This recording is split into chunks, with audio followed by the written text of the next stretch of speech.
Hello అండి, welcome to my channel.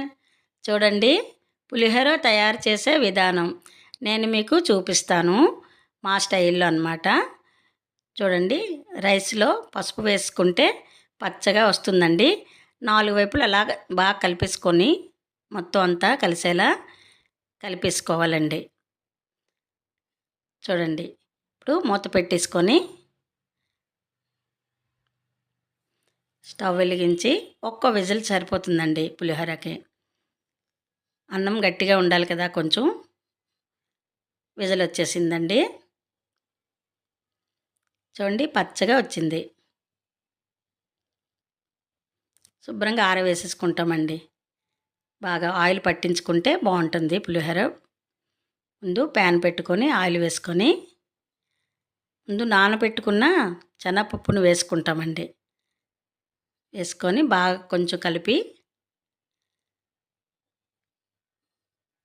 Pulihora powder తయారు చేసుకుంటాము. పచ్చిమిర్చి, పోపు దినుసులు,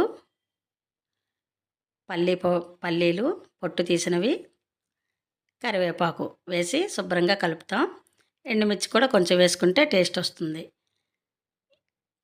ఆరవేసిన రైస్ని కొంచెం బాగా కలిపేసుకొని ఇందాక తయారు చేసుకున్నాం కదండి, ఎండుమిర్చిను పల్లీలు పౌడర్ చేసుకొని కలుపుకుంటాం బాగా.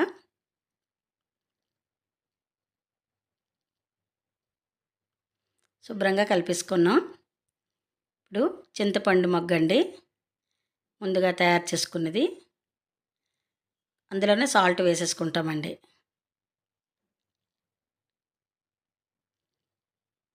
బాగా కలిపేసుకొని శుభ్రంగా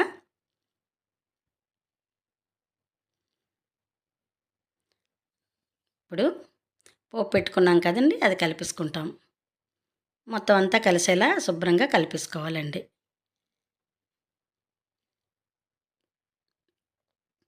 ఎలా ఉందో కామెంట్ చేయండి, లైక్ చేయండి.